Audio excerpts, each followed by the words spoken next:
Bonjour à tous, on se retrouve donc pour un cours du L1 Proba dédié aux variables aléatoires. Alors nous avions entamé ce cours en amphi et défini déjà les variables aléatoires. Je vais revenir un tout petit peu dessus et ainsi revenir sur cette définition et les premières propriétés des variables aléatoires. Alors, qu'est-ce qu'une variable aléatoire? Déjà, on se place sur un espace probabilisable. On se rappelle, oméga, un ensemble fondamental, grand A, une tribu sur cet univers. Et ça forme un espace probabilisable. On n'a pas besoin, a priori, pour définir une variable aléatoire, on n'a pas besoin de la proba. Et donc, on appellera une variable aléatoire une application qui va de oméga dans un sous-ensemble grand I de grand R. Donc forcément, une variable aléatoire, ça prend des valeurs dans R, et même, a priori, dans un ensemble grand I qui est inclus dans R. Ça peut être R tout entier, mais ça peut être aussi 2 points, par exemple. Imaginez un pile ou face, pas un pile ou face, justement un 0 ou un 1, suivant que vous ayez pile ou vous ayez face. Donc une variable aléatoire, ça prend ses valeurs dans un ensemble grand I qui est inclus dans R, mais pour que ce soit une variable aléatoire, il y a une condition supplémentaire qui va nous permettre de définir une fonction de répartition et tout ce qui va bien pour pouvoir faire des probabilités. Il faut que l'événement grand X plus petit ou égal à X soit un événement de grand A. Alors pourquoi c'est un événement de grand A? Parce que ça peut l'être en tout cas, parce que c'est un ensemble de petits oméga tel que grand X de oméga est inclus plus petit ou égal à X, et on l'avait vu, c'est aussi l'image réciproque par l'application grand X de l'ensemble moins l'infini petit x. Donc c'est quelque chose qui est inclus dans grand oméga, et suivant l'attribut, ça peut ou ça ne peut ne pas appartenir à grand A. Alors, voilà, donc ça c'est une condition qu'il faudra respecter. On verra quand même que pour les variables discrètes, elle est presque toujours respectée, du moment que l'attribut grand A est l'ensemble des sous-parties de oméga. Alors, prenons un exemple concret pour voir qu'une variable aléatoire, c'est quelque chose de déterministe, c'est une application. On se place avec un exemple très habituel, celui où on fait un pile-face, qu'on 2 fois de suite. Donc vous jetez soit 2 fois votre pièce, soit vous en jetez 2 en même temps, et vous regardez les résultats de chacune des pièces ou de chaque lancer. Et bon, donc vous pouvez avoir des couples de solutions, soit pile-pile, soit pile-face, soit face-face, soit face-pile. Donc ça, c'est un événement élémentaire, c'est un tirage possible parmi ces 4-là. Très bien. Donc, grand oméga, l'univers, est composé de ces événements élémentaires, de 4 événements élémentaires. Alors, assez naturellement là-dessus, si on n'a pas de restriction sur les pièces ou quoi que ce soit, on va prendre l'ensemble des parties de oméga, c'est-à-dire que vous avez 2 puissance 4 ensemble dedans, qui vont de l'ensemble vide au singleton composé de chacun des événements élémentaires, à des sous-ensembles de 2 couples ou de 3 couples ou enfin de oméga. Et pour terminer, la variable aléatoire qu'on définit ici, c'est le nombre de piles. Alors, pourquoi est-ce que c'est bien une application? Si on prend n'importe quel événement élémentaire petit oméga, x de oméga, eh bien, c'est un nombre entre 0, 1 et 2. C'est un de ces 3 nombres. Parce que le nombre de piles sur un tirage, comme celui-ci, c'est soit 0, auquel cas vous avez face-face, soit 1, soit 2, si jamais vous avez pile-pile. Et par exemple, si vous prenez grand X de pile face, vous obtenez 1, puisqu'il y a bien un pile à l'intérieur. Donc vous voyez, c'est bien quelque chose de déterministe. C'est une application. Maintenant, on aimerait voir si la deuxième condition, qui est celle d'avoir un événement de grand A quand on considère l'événement grand X plus petit ou égal à X, si elle est vérifiée dans ce cas présent, on peut tout vérifier ici parce que tout va se jouer par rapport aux différentes valeurs de X. Imaginons que X est négatif strictement, à ce moment-là, il est clair que le nombre de piles ne peut pas être plus petit qu'un nombre négatif. Vous ne pouvez pas avoir moins 1 pile Donc, l'événement grand X plus petit ou égal à petit x, eh ben, c'est l'ensemble vide. Il n'y a aucune possibilité. Si jamais vous prenez petit x entre 0 et 1, eh bien, par exemple 0, hein, ou par exemple 0,4, eh bien, l'événement grand X plus petit ou égal à 0,4, eh ben, ça reviendra à grand X égale 0, parce que de toute manière, grand X ne prend pour valeur que 0, 1 ou 2. Donc, dans ce cas-là, dans tous ces cas-là, l'événement grand X plus petit ou égal à X revient à X égale 0. Et X égale 0, ça revient à un seul événement possible, qui est l'événement du singleton, composé du singleton face-face. Hein, il y a 0 pile là-dedans. Prenons maintenant X entre 1 et 2, avec 1 compris. Et bien là aussi, même démarche, hein, vous pouvez prendre 1,7, et ben ça revient à 1. Tous ces cas-là reviennent au cas grand X plus petit ou égal à 1. Et si X est plus petit ou égal à 1, c'est donc soit X égale 0, soit X égale 1. Et donc vous avez trois événements possibles, face-face, pile-face et face-pile. Dans ces trois cas, vous avez bien un nombre de piles qui est inférieur ou égal à 1. Enfin, pour grand X, petit x pardon, plus grand ou égal à 2, bah, vous avez traité tous les cas possibles. Hein. Prenez 7, grand x plus petit 7, c'est toujours vrai. Donc vous allez obtenir l'événement l'événement ensemble fondamental, hein, c'est-à-dire grand oméga. Donc on voit bien sur cet exemple que quelle que soit la valeur de petit x prise, vous avez à chaque fois l'événement grand X plus petit ou égal à petit x, qui est un événement de grand A. Hein, c'est 4 cas, l'ensemble vide, face-face, celui des 3 et oméga, ce sont bien des événements de l'ensemble des parties de oméga. Bien, donc cette variable, grand X, est une variable aléatoire. Très bien, vous voyez là-dedans qu'on n'a pas du tout défini de proba. On pourrait très bien travailler avec une proba où les pièces sont équilibrées, une proba où les pièces ne seraient pas équilibrées, pour faire des choses plus complexes encore. Donc cette définition-là de la variable aléatoire, a priori, n'a pas besoin d'avoir une probabilité associée. Alors, il y a deux cas particuliers de variable aléatoire qu'on va traiter majoritairement. Ce sont les cas, premièrement, d'une variable dite discrète. Alors, qu'est-ce que c'est qu'une variable discrète? Bah, on va supposer que l'ensemble grand I, hein, c'est celui dans lequel plonge prend ses valeurs dans lequel la variable aléatoire grand X prend ses valeurs, on va supposer que c'est un ensemble composé de petit xj, où j appartient à grand J, et grand J, c'est un sous-ensemble de n. Alors attention, ça peut être grand N tout entier, ça peut même être Z. Hein, donc ça veut dire que vous pouvez énumérer les valeurs. Ce sont des valeurs discrètes que vous pouvez énumérer.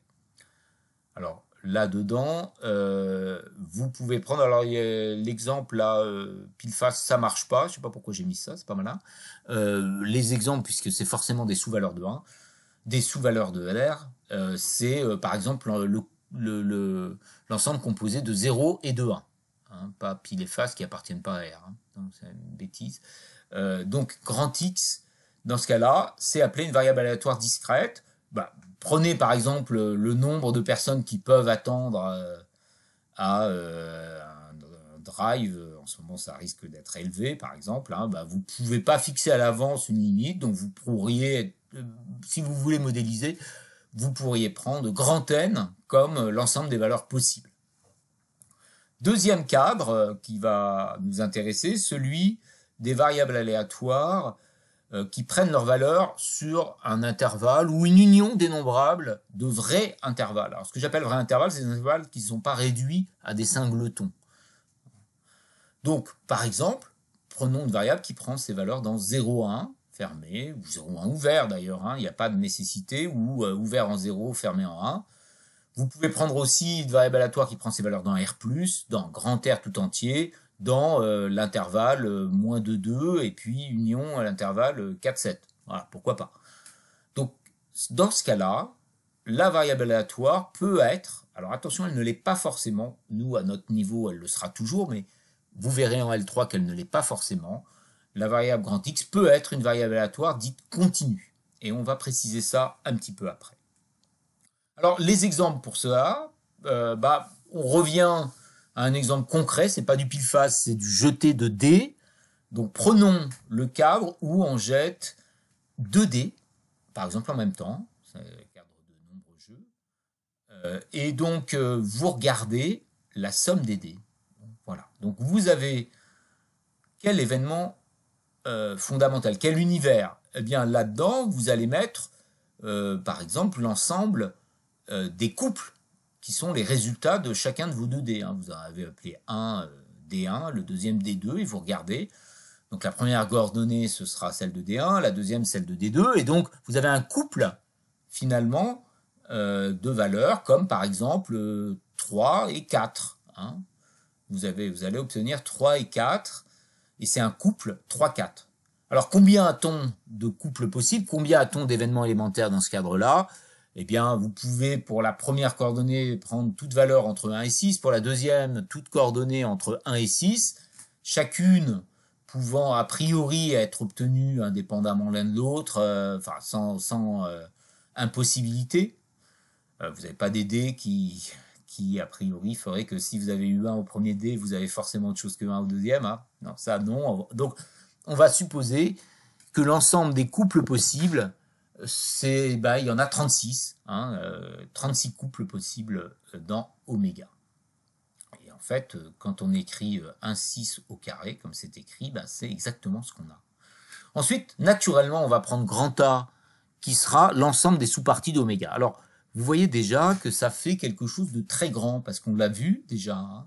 Le cardinal de grand A, c'est 2 puissance le cardinal de oméga, dans le cadre d'un ensemble fini.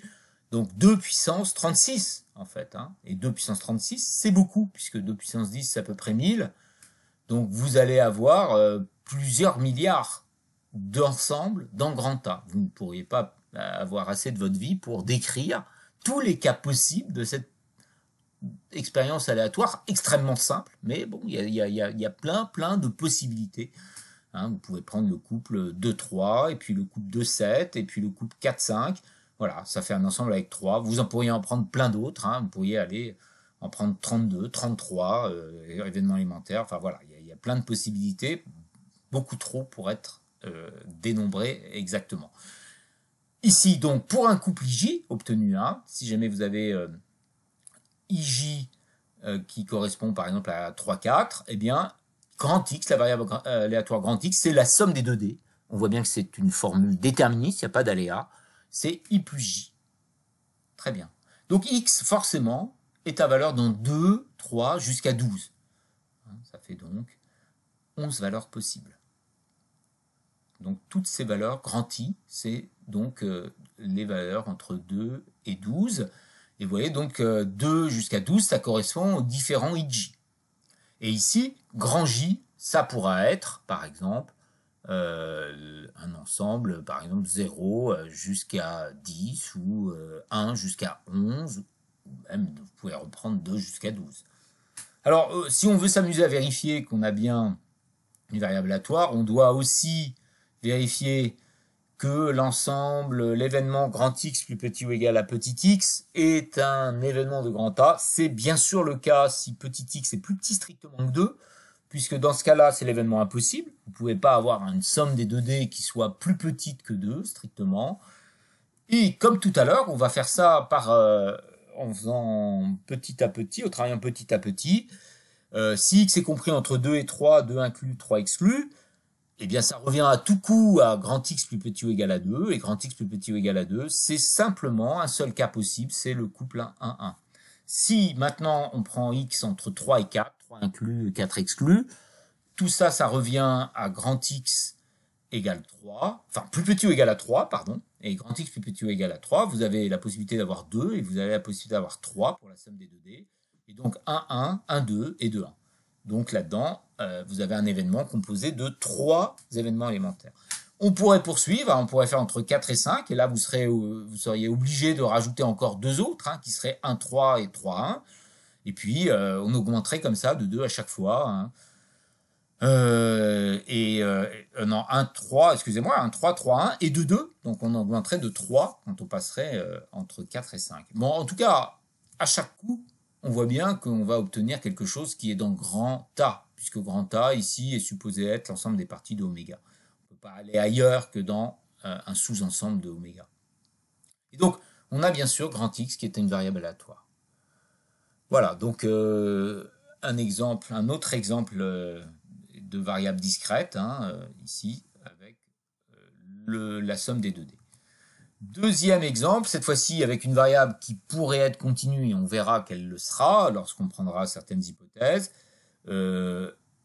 Imaginons ici que vous ayez grand oméga qui est 0,1 et A qui est l'ensemble des boréliens de 0,1. Alors on en a parlé, ça c'est les boréliens de 0,1, c'est une tribu engendrée par les unions dénombrables d'intervalles sur 0,1, ouvert, fermé, et puis des complémentaires également, donc tout ça, ça engendre, et ça correspond par exemple au cas classique où vous appuyez sur une touche de calculatrice et ça vous donne un nombre au hasard entre 0 et 1, mais pris avec la même chance partout en gros. Donc il va falloir quantifier un peu cette histoire de même chance partout. Pour l'instant on ne l'a pas bien quantifié, mais c'est un peu cette expérience qui est traduite ici.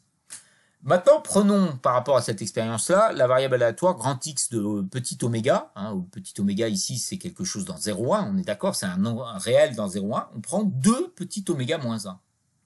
Pourquoi pas? Alors, on voit bien que lorsque vous faites varier petit oméga entre 0 et 1, vous pouvez prendre des valeurs entre moins 1 et 1. On voit bien, c'est une fonction croissante, donc pour petit oméga égale 0, vous obtenez moins 1, pour petit oméga égale 1, vous obtenez 1, et donc vous pouvez même obtenir n'importe quelle valeur entre moins 1 et 1. Et comme précédemment, si jamais on essaie de regarder les événements grand X plus petit ou égal à petit x, si jamais vous prenez petit x plus petit que moins 1, grand X, on vient de voir, elle ne peut pas prendre des valeurs en dehors de moins 1, 1, de l'intervalle moins 1, 1. Donc, elle ne peut pas prendre une valeur plus petite que moins 1. Donc, là encore, vous tombez sur l'ensemble vide. Si vous prenez maintenant un petit x qui est entre moins 1 et 1, là, ça revient à travailler entre moins 1 et x. Parce que grand X, à ce moment-là, il appartient à moins 1 et x. Et alors, quel est cet ensemble-là? Ça revient à écrire que 2 petit oméga moins 1 est compris entre 0 et x. Puisque l'écriture de x d'oméga, c'est 2 oméga moins 1. Donc on remplace, ça fait donc 2 oméga moins 1 compris entre 0 et x. Et si vous remplacez ça, ça veut donc dire que oméga est compris entre 0, puisque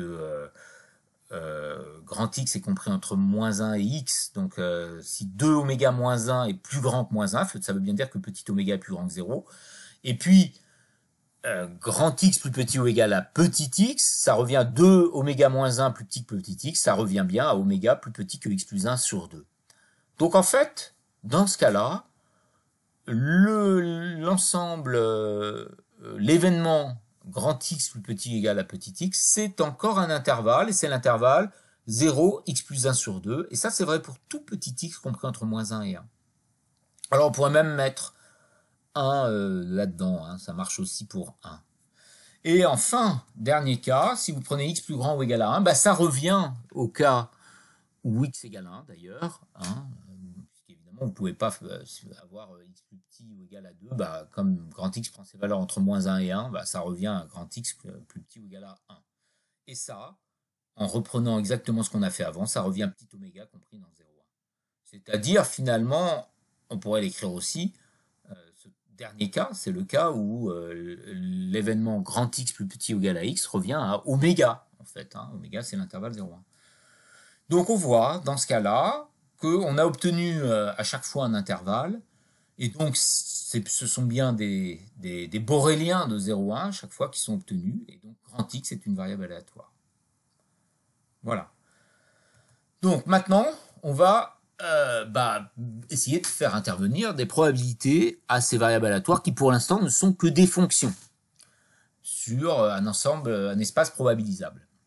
Alors je voudrais juste faire remarquer quelque chose avant d'attaquer les histoires de fonctions de répartition, c'est que le cas particulier où grand A, c'est l'ensemble des parties de oméga, en fait, vous avez cette deuxième condition qui est à vérifier, le fait que l'événement grand X plus petit ou égal à petit x est bien dans A, c'est toujours vérifié, parce qu'en fait, c'est grand X plus petit ou égal à petit x, c'est un sous-ensemble de oméga.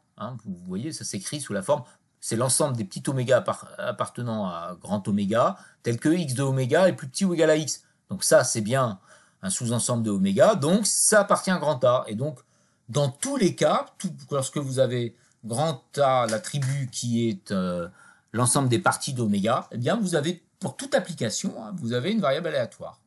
Voilà. Alors, on poursuit avec une définition qui va être celle de la fonction de répartition.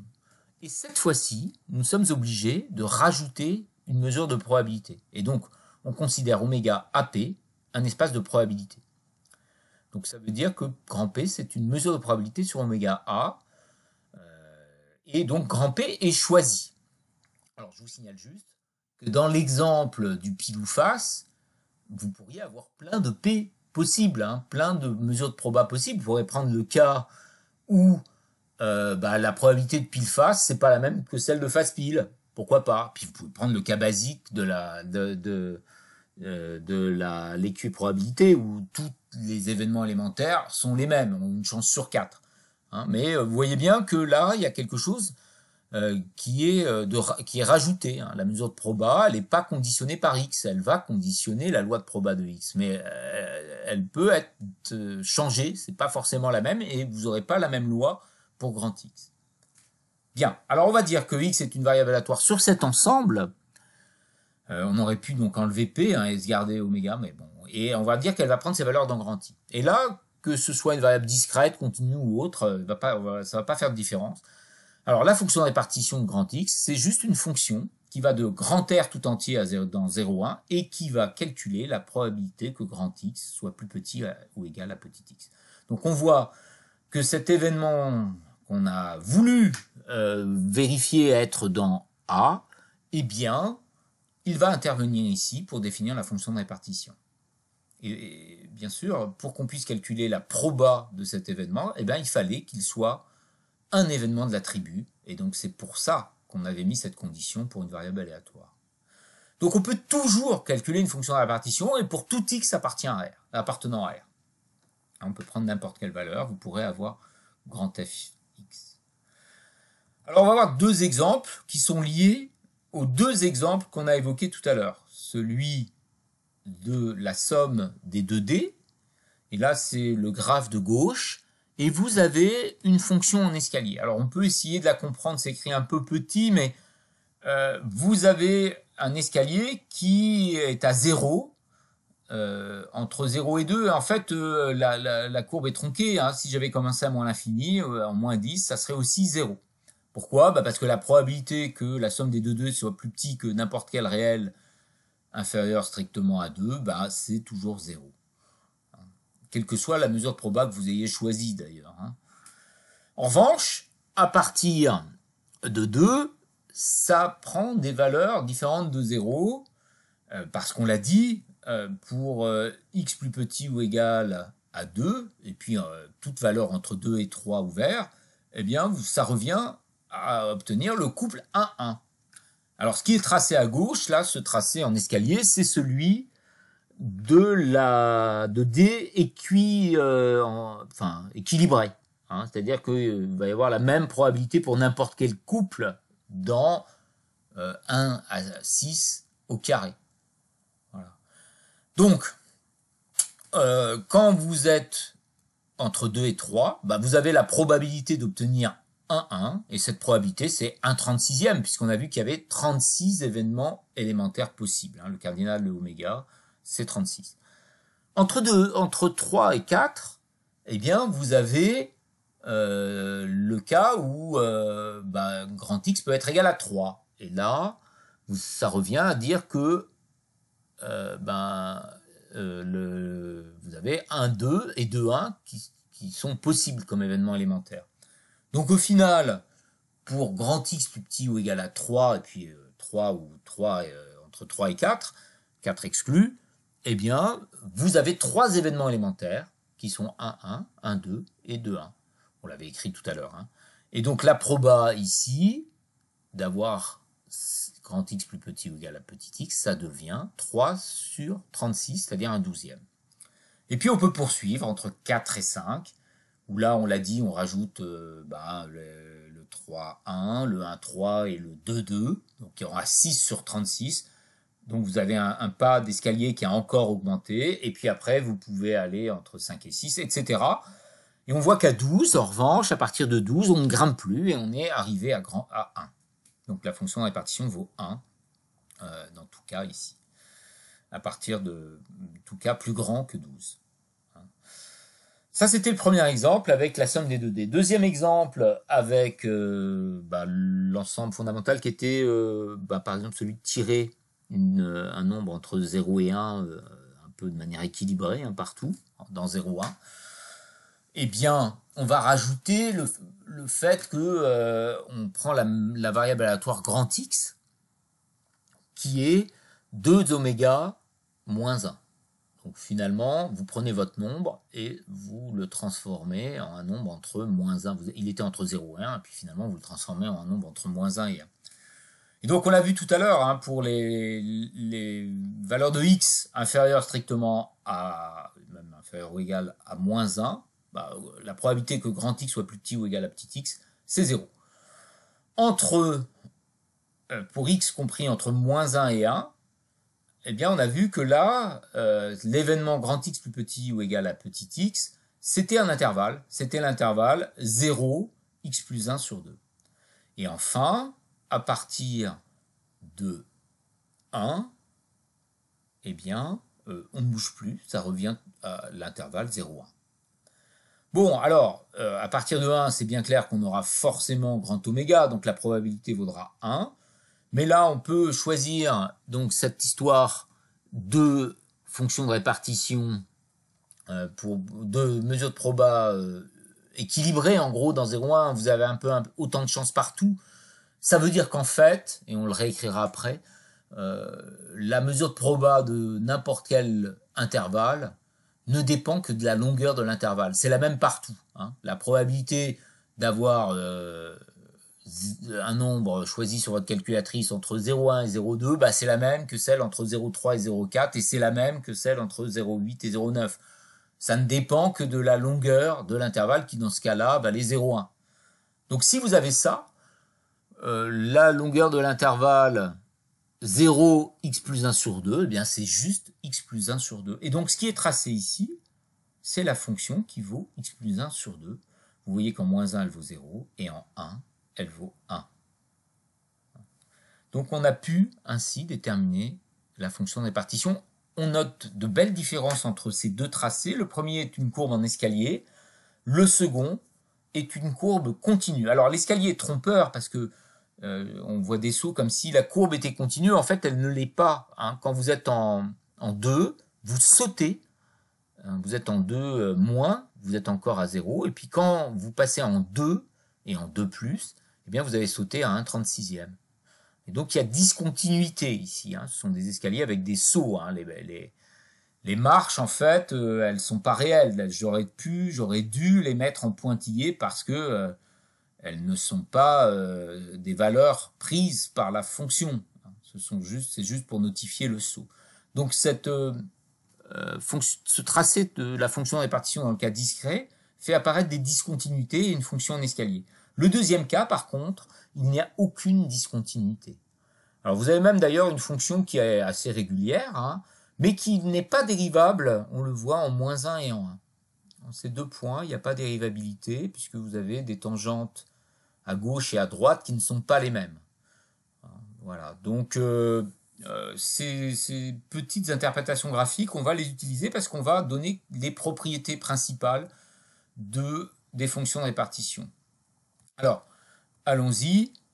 Ces propriétés vont être que toujours, qu'on soit discret, continu ou autre, la fonction de répartition est une fonction croissante. Alors, ce n'est pas marqué strictement croissante, et d'ailleurs, le premier graphe montrerait que ce n'est pas vrai, puisque vous avez des escaliers, donc vous avez des pas où ça ne croît plus, mais elle est croissante. Deuxième propriété, la limite de la fonction de répartition en moins l'infini c'est 0, et en 1 et en plus l'infini c'est 1.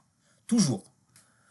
Enfin, troisième chose, vous pouvez calculer la probabilité que grand X appartienne à un intervalle AB à partir de la fonction de répartition. Alors attention, ici, dans cette écriture, vous voyez que c'est la probabilité que x soit plus grand strictement que a et inférieur ou égal à b. Et là, on ne peut pas, dans tout, si on veut donner une formulation générale, on ne peut pas s'amuser à mettre plus petit ou égal ou plus petit strict à droite, à gauche, comme on veut.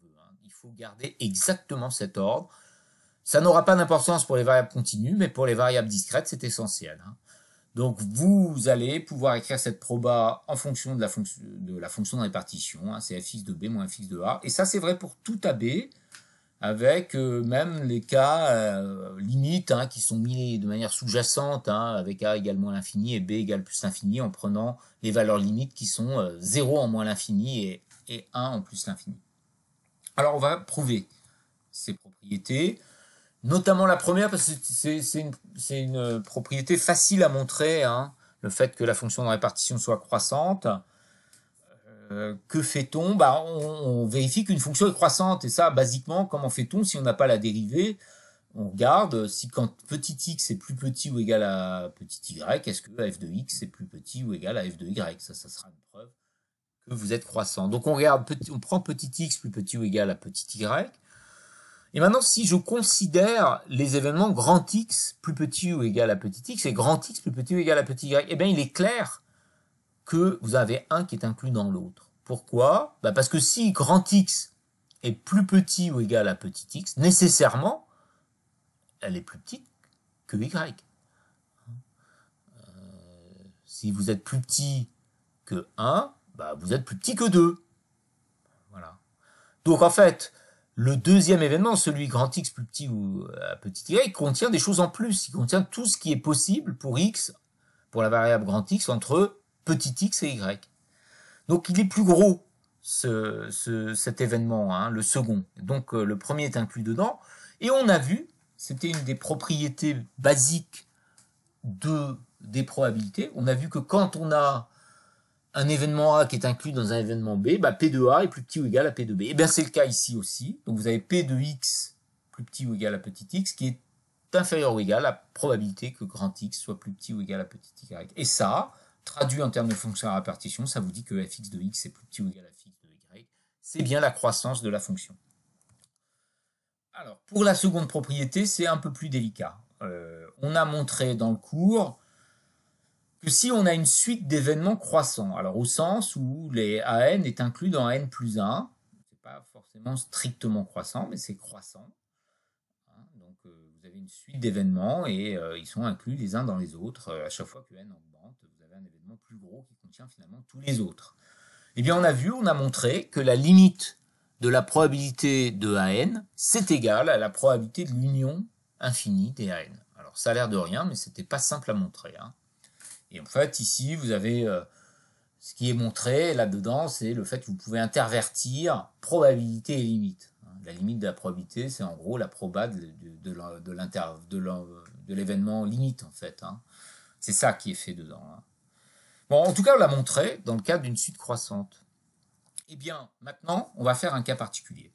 On prend petit xn, qui est une suite quelconque de réels croissants, et on va supposer que la limite de xn, c'est plus l'infini. Donc, c'est une suite qui tend vers plus l'infini. Maintenant, on considère grand AN, qui est l'événement grand X plus petit ou égal à xn. Bon, donc ça, on sait que c'est un événement de grand A, ça existe. Et puis, comme on l'a vu précédemment, comme xn est croissante, on voit bien que AN est inclus dans AN plus 1, puisque la suite xn est croissante.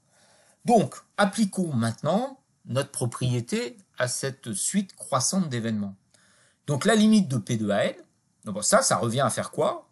Ça revient à faire la limite de probabilité que x soit plus petit ou égal à xn.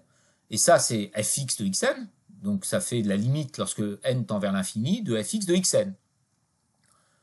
Et ça, maintenant, je prends ce que ça vaut. C'est la probabilité de l'union des AN.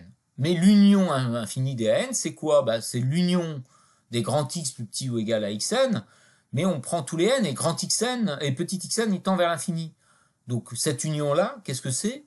C'est oméga tout entier. Vous allez, il n'y a pas un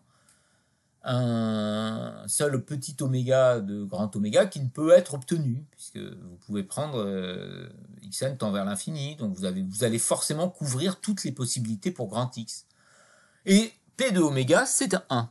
Donc on obtient que pour une suite quelconque, xn, la limite de fx de cette suite, lorsque n tend vers l'infini, eh bien c'est 1, sachant que xn tend vers l'infini. Eh bien ça, c'est une caractérisation de la limite. Vous savez que vous pouvez caractériser les limites par les limites des suites. Une limite en plus l'infini, ça veut dire que pour toute suite tendant vers l'infini, la fonction tend vers cette limite. Eh bien c'est ça que vous obtenez ici. Vous avez donc la limite de fx de x lorsque x tend vers l'infini, c'est bien 1. Donc on a montré la deuxième partie finalement de la deuxième propriété. Comment faire pour la première? Eh bien là on aurait du mal à travailler pareillement parce que on a fait ça pour une suite croissante d'événements. Si on prenait des xn qui tendaient vers le non infini, ça ne marcherait pas. Donc naturellement ce qu'on fait, c'est qu'on écrit dans ce cas-là que fx de x c'est 1 moins la probabilité de grand x plus grand strictement que petit x. Et cette fois-ci, on va considérer les événements grand x plus grand que xn. Et cette suite d'événements, lorsque xn décroît, attention, xn décroît vers moins l'infini, c'est une suite décroissante. Cette suite d'événements, eh bien, c'est une suite croissante. C'est-à-dire que n est bien inclus dans n plus 1. Et donc, comme tout à l'heure, on peut voir que la limite de p de an, eh bien, c'est la probabilité de l'union des AN. Or, la probabilité de l'union des AN, ça revient au fait que x soit plus grand que enfin, c'est l'union des grands x plus grands que xn avec xn tendant vers moins l'infini. Donc, ça revient à regarder la probabilité de oméga. Et la probabilité d'oméga, c'est 1. Donc, vous voyez que comme tout à l'heure, vous avez limite de fx de xn, lorsque n tend vers l'infini, qui est égal à 1, et ça revient à écrire que la limite de la probabilité que grand x soit plus grand strictement que x est égale à 1. Et ça, eh bien ça nous dit que la limite de fx de x est égale à 0 en moins l'infini. Donc une petite astuce, le fait de passer à 1 moins la fonction d'impartition finalement. Donc une preuve un peu délicate ici, c'est un peu abrégé, mais c'est assez délicat.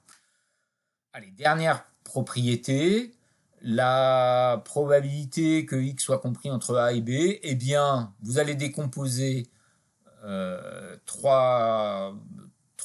allez considérer 3 événements. L'événement x plus petit ou égal à a, l'événement x grand x compris entre a et b, a strict, b pas strict, et enfin l'événement c, grand x plus grand que b.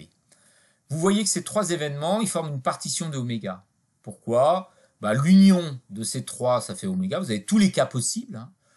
Et puis, l'intersection de chacun d'eux, c'est l'ensemble vide parce que vous ne pouvez pas être plus petit ou égal à A et puis être plus grand que B, par exemple. Vous voyez.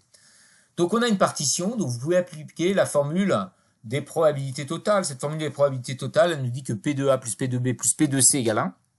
Or, P de A, c'est quoi? C'est fx de A. Et puis, vous avez P de B, c'est la probabilité que x est compris entre A et B, c'est celle qu'on désire montrer ici. Et enfin, 1 moins P de C, c'est 1 moins P de C, c'est fx de B.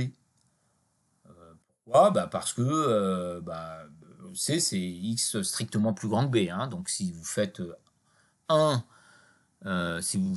moins la probabilité de ça, ça revient à la probabilité du contraire, et c'est donc la probabilité que x soit plus petit ou égal à b, et donc c'est fx de b. Et donc, au final, grâce à la formule des probabilités totales, vous obtenez bien ce qu'on voulait montrer, c'est-à-dire que la probabilité que x soit compris entre a strictement et b pas strictement, c'est fx de b moins fx de a. Très bien. Alors, on poursuit avec maintenant des propriétés qui sont liées au fait que votre variable est continue ou discrète. Donc, 2 définitions. Donc, on prend basiquement une variable aléatoire à valeur de grand I. Pour l'instant, je ne précise pas grand I. Imaginons que grand I est composé des xj, où grand J, je rappelle, est inclus dans n. Donc, ça peut être une infinité de valeurs, mais c'est une infinité discrète. Dans ce cas-là, vous ne pouvez pas avoir un intervalle.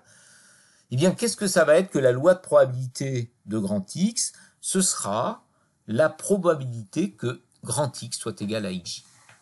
Et ça, X, on peut la noter Px hein, si on veut, loi de proba, mesure de proba de grand X, mais on peut souvent, ce sera plus clair, on peut en rester à proba que X soit égal à Xj.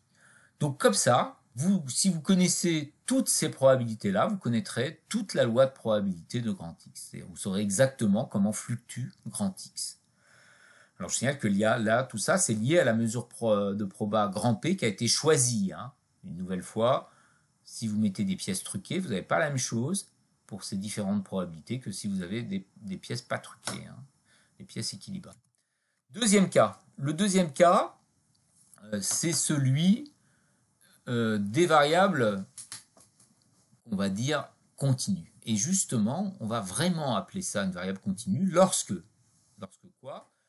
Eh bien, vous allez avoir l'existence d'une fonction, petit fx. Imaginons qu'il existe une fonction petit fx qui va être positive, hein, qui va de grand I. Alors en fait, elle ne va pas de grand I, elle va de R, excusez-moi, elle va de R dans 0 plus infini. Là, il y a une petite faute. Elle va de R dans 0 plus infini.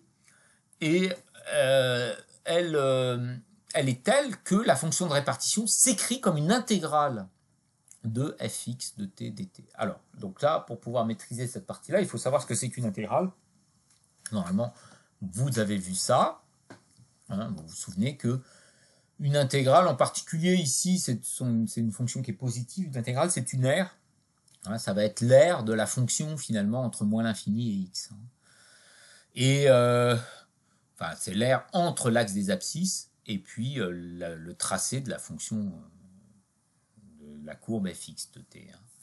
Et vous savez aussi que pour calculer une telle intégrale, normalement, on a besoin on est habitué à utiliser une primitive de fx. Hein. Ça permet de calculer cette intégrale. Alors, il y a quand même quelque chose qui est un peu nouveau pour vous, c'est que cette intégrale, elle n'est pas entre deux bornes fixées, elle n'est pas entre a et b. Elle est entre moins l'infini et x. Alors en x, ça pose pas de souci, mais en moins l'infini, vous avez une intégrale qui est dite généralisée.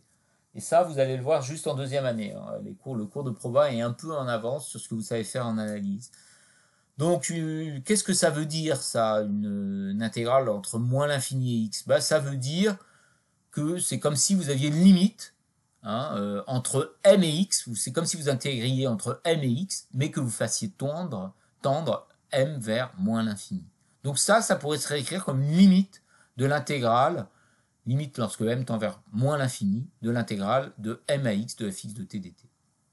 Donc, imaginons que notre fonction de répartition s'écrit toujours comme une intégrale d'une fonction fx de t qui est positive. Alors, dans ce cas-là, hein, la variable aléatoire sera dite continue. Et deuxième chose, petit fx, ça s'appellera la densité de probabilité de grand X. Alors là, j'ai laissé la remarque déjà en évidence.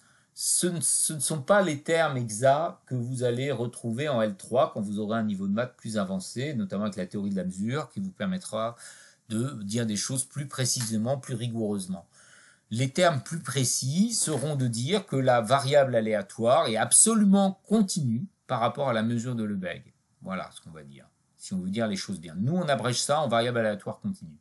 Et la deuxième chose qu'on dira, c'est que petit fx, c'est une densité de proba, mais en fait, c'est une densité par rapport à la mesure de Lebesgue aussi. Donc ça, vous verrez ça dans 2 ans, même un peu moins d'ailleurs. Bon, mais nous, on adopte ces notations, variable continue et densité de proba, sans faire référence à la mesure de Lebesgue. Pour nous, ça sera toujours la mesure de Lebesgue qui est sous-jacente. Alors, on a envie d'en dire un petit peu plus dans le deuxième cas, hein, parce qu'il est moins naturel que le premier. Le premier, vous avez fait plein d'exemples. Le deuxième cas, vous avez pu voir des exemples quand même, hein, si vous aviez été en terminale S, notamment avec les variables exponentielles, qui mesure la désintégration nucléaire. Donc, le deuxième cas, on va le préciser un peu sur toujours cet exemple où on prend un nombre au hasard entre 0 et 1. Et dans ce cas-là, je vais me contenter de prendre grand X, qui sera ce nombre. Hein, on a pris un nombre. Grand X, c'est le nombre entre 0 et 1 qu'on a choisi au hasard avec votre calculatrice, sachant qu'elle est capable de mimer un hasard parfait, équilibré, et ce qu'on va dire vraiment uniforme dans 0,1. Donc x de oméga, c'est petit oméga dans ce cas-là. Alors, la mesure de proba P qu'on veut définir ici, en fait, de manière sous-jacente, c'est cette mesure de Lebesgue, hein, mais sur 0,1. Mais on va le faire de manière plus élémentaire. On voudra qu'il y ait même probabilité pour tout intervalle de même taille, comme tout à l'heure. Donc ça voudra dire que la probabilité que x appartient à AB, eh bien, c'est juste B moins A. Vous avez la même proba pour tous. Alors, pourquoi? Parce que forcément, pourquoi c'est B moins A exactement et non pas une constante fois B moins A? Eh bien, parce que la probabilité que grand X appartient à oméga, c'est-à-dire à 0,1, c'est 1. Donc, vous normez ça, et ça vous dit que la constante que vous devriez mettre devant, c'est 1. Et donc, forcément, c'est B moins A, la probabilité que X appartient à AB. Et ça, c'est vrai pour A et B dans 0,1. Vous voyez qu'ici, on ne tient pas forcément trop compte des signes stricts et pas stricts. On verra pourquoi juste après. Bon, alors si on a ça, en fait, ceci va nous permettre de calculer la fonction de répartition. Alors, pourquoi? Parce que ça nous dit que la probabilité que x soit plus petit ou égal à petit x, eh bien, ça vaut 0, ça on le savait, pour x négatif, mais pour x entre 0 et 1, eh bien, ça veut dire que grand X est compris dans l'intervalle 0x. Or, l'intervalle 0x, il a pour longueur x. Donc là, fx de x, dans ce cas-là, c'est petit x. Donc, entre 0 et 1, c'est petit x. Et puis, si vous êtes avec x plus grand que 1, bah, la probabilité que grand X soit plus petit ou égal à petit x, ça revient à la proba que grand X soit plus petit ou égal à 1, et c'est toujours 1. Donc ça vaut toujours 1 si x est plus grand ou égal à 1. Alors, de cette expression, finalement, c'est un peu le même tracé que le précédent. Hein. Vous avez 0, puis après vous avez une droite, qui est la droite x, et puis après vous avez 1. Eh bien, vous en déduisez que une densité de probabilité existe dans ce cas-là. Et il vous suffit de prendre quoi? Il vous suffit de prendre la fonction qui vaut 1 entre 0 et 1 et 0 ailleurs.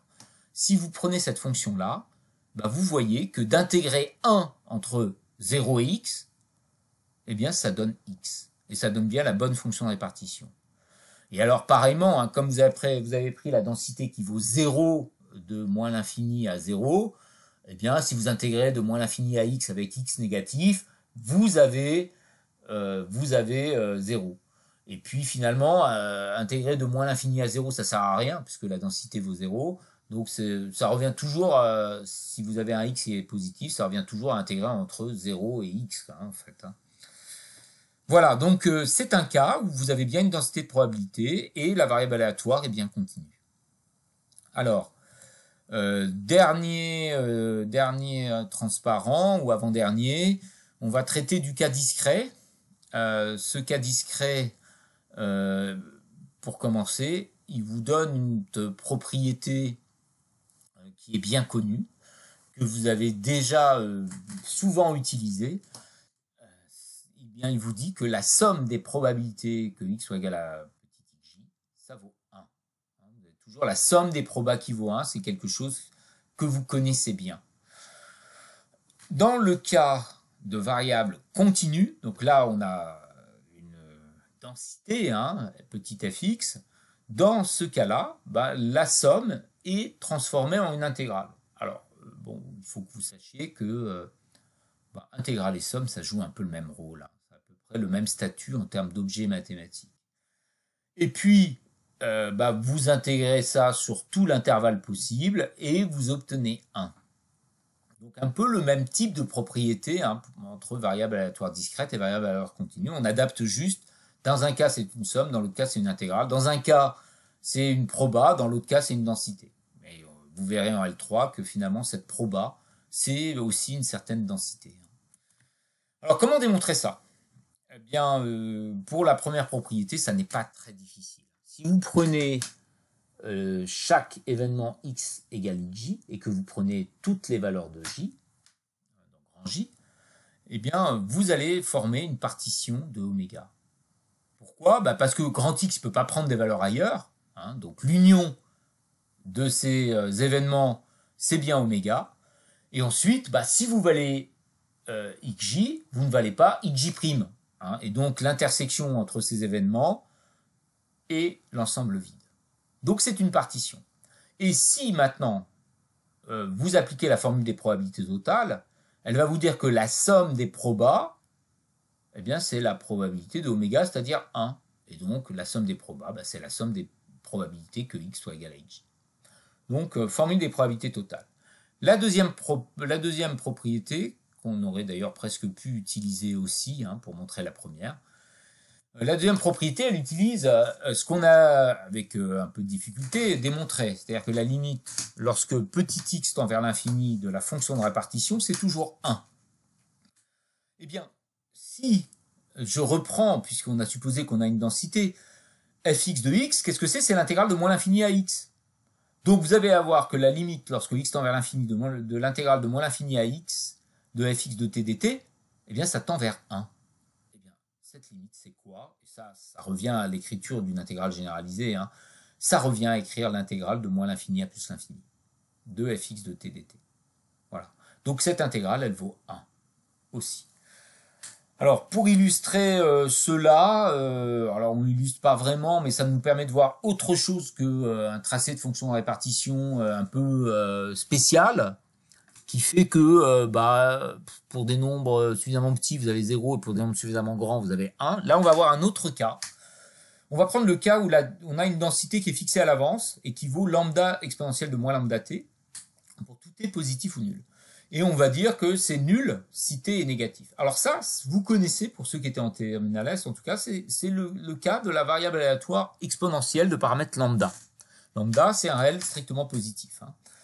Eh bien, dans ce cas-là, il n'est pas difficile de voir que si vous intégrez entre moins l'infini et x est négatif, la fonction de répartition, c'est 0, puisque là-dedans, la densité, elle est nulle. Hein, donc c'est bien 0. Vous avez une R qui est nulle. Maintenant, si vous intégrez la fonction entre moins l'infini et x positif, c'est comme si vous intégriez entre 0 et x, hein, puisque tout ce qui était négatif sert à rien. Donc vous intégrez entre 0 et x, et là, entre 0 et x, la fonction répartition, elle vaut lambda exponentielle de moins lambda t, dt. Donc vous intégrez ça, et si vous intégrez ça, vous pouvez trouver une primitive de lambda exponentielle de moins lambda t. Cette primitive, c'est moins exponentielle de moins lambda t, donc vous la prenez entre 0 et x, et vous obtenez ainsi 1 moins exponentielle de moins lambda x. Et ça, c'est valable pour tout x positif, ou nul. Et si vous tracez, vous obtenez ce tracé en rouge dessous, avec ce qu'il y a d'intéressant à voir, hein, en 0, enfin pour les nombres plus petits que 0, c'est nul, et puis ça se met à croître. Ça se met à croître, mais ça n'atteint pas 1. Ça tend vers 1, mais ça n'atteint pas 1. Donc c'est un cas un peu différent de ce qu'on avait pu voir sur le tracé précédent, hein, d'une fonction de répartition qui touchait 1. Non, là, vous tendez vers 1. Et on pourrait très bien avoir quelque chose qui tend vers 0 en moins l'infini, mais qui ne touche pas 0. Voilà, je m'arrête là, et avec 53 minutes d'enregistrement, c'est à peu près écoutable en une fois. Voilà, on poursuivra sur un second exposé.